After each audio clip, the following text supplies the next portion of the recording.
안녕하십니까. 종로 5륙과 창신 1, 2, 3동, 승인 1동 지역구 의원 라도견입니다. 앞서 의원님들께서 좋은 말씀과 인사 말씀을 하셨기에 저는 바로 질문에 들어가겠습니다. 먼저 60세 이상 구민을 대상으로 하는 실버 합창단 설치 운영입니다. 우리나라는 저출산 고령화가 심화됨에 따라 이미 노인 인구가 전체 인구 14%를 웃도는 고령 사회로 진입했습니다. 특히 고령화 속도는 다른 나라보다 이례적으로 급속하게 진행되어 2025년이면 초고령 사회가 될 것으로 전문가들은 예상하고 있습니다. 지난해 기준 종로의 60세 이상 노인 인구는 36,907명으로 전체 인구의 22.5%를 차지하며 서울에서 노인 인구 비율이 네 번째로 높습니다. 우리 사회가 고령화된다는 의미는 노인의 경제적 문제를 비롯해 복지, 건강, 여가 등의 많은 사회적 과제를 동반합니다. 고령화 사회는 단순한 수명 연장보다 행복한 노후를 보낼 수 있는지 삶의 질에 가치를 두고 건강한 몸과 함께 사회적 건강까지 고려해야 할 시점입니다. 이미 많은 지방자치단체에서는 지역 주민들의 건강한 노후를 위해 다양한 정책을 개발하고 사업을 추진하고 있습니다. 어르신들의 여가 생활은 다양한 스포츠 종목과 문화 프로그램도 있지만 저는 음악을 통해 사회적 향상과 문화예술을 접할 수 있는 기회를 동시에 제공할 수 있는 시니어 합창단을 구성 운영할 것을 제안합니다.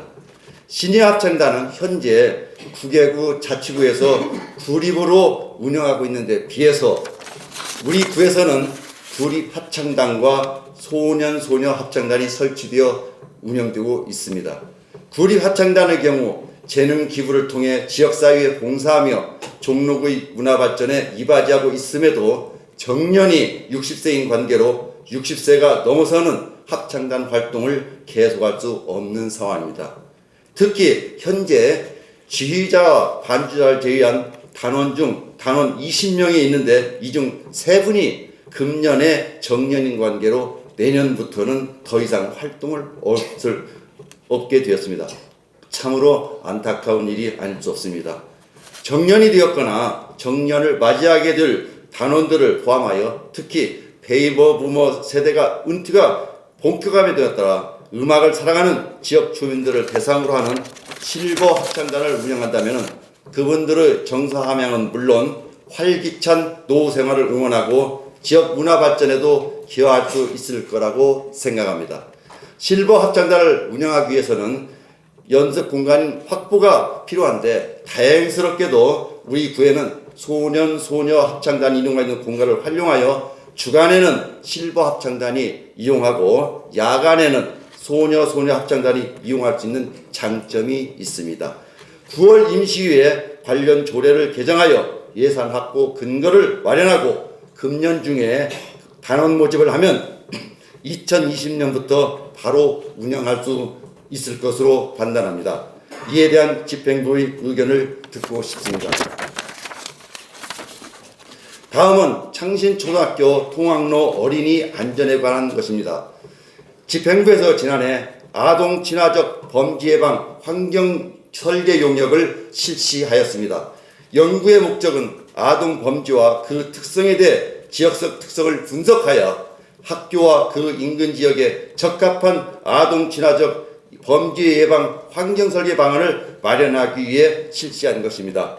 해당 보고서는 창시초등학교 후문과 연결된 좁은 골목길은 아동들의 좁은 주요 통학로이며 사각지대가 많고 오토바이 통행으로 인해 보행 안전에 대한 불안감이 높다고 지적하고 있습니다. 또한 해당 통학로는 노후된 환경과 비정역 좁은 골목길로 사고에 대한 높은 불안감 해소를 위해 교통 생활 안전에 대한 개선이 필요하다고 진단하고 있습니다. 연구 영역이 아니더라도 아시다시피 창시초등학교 인근은 열악한 보행 환경과 무분별한 오토바이 운행으로 항상 사고 위험이 있는 지역입니다.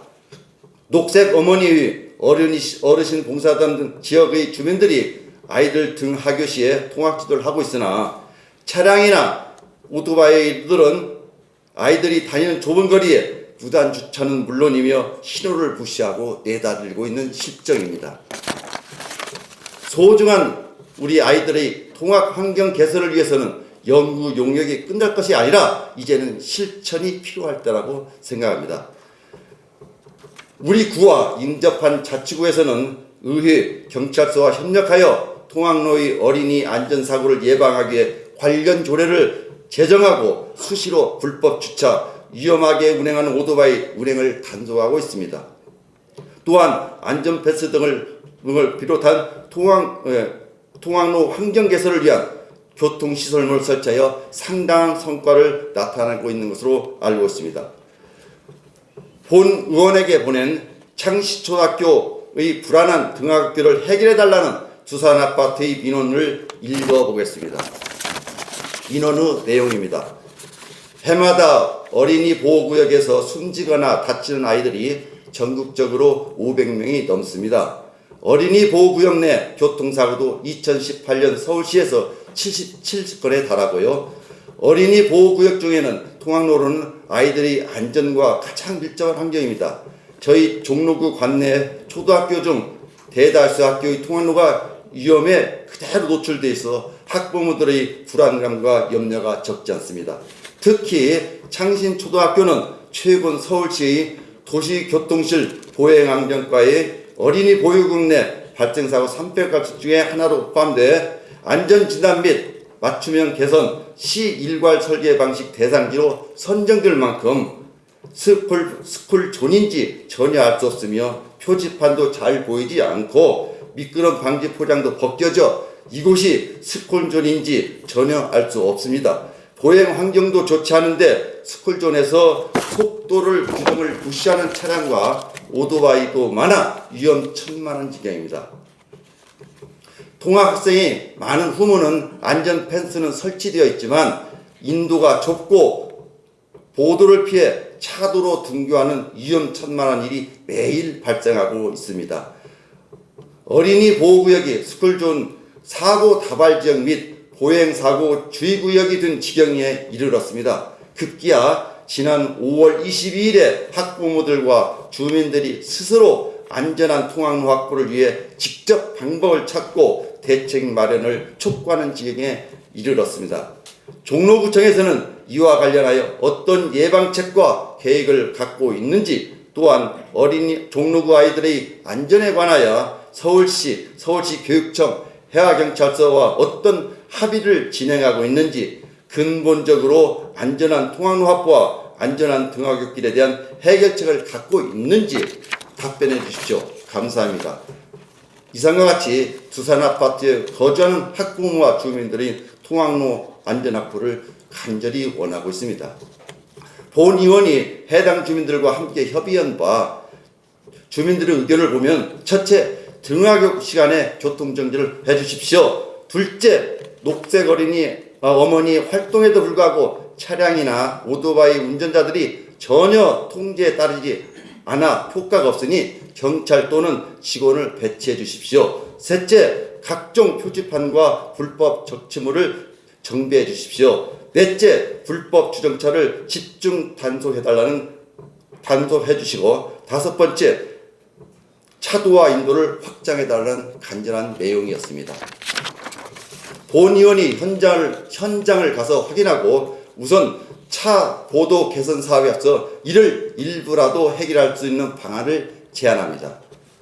첫째, 횡단보도를 대각선으로 배치하는 것입니다. 두 번째로 오토바이 주차 공간을 공영주차장 내에 추가 설치하고 공영주차장 밖에 있는 두 면의 거주지 우선 주차 공간을 오토바이 주차 공간으로 하며, 가능하다면 화단도 축소하여 오토바이 주차 공간으로 만들어서 불법 오토바이를 주차 공간으로 이동하는 방안입니다.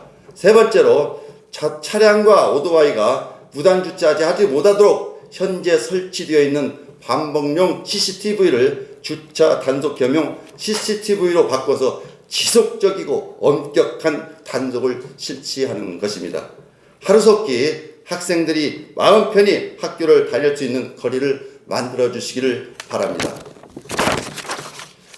마지막으로 효제동 소재 구 효제파출소 건물을 종로 5, 6가동 주민들이 활용할 수 있도록 대책을 강구해 주시기를 바랍니다.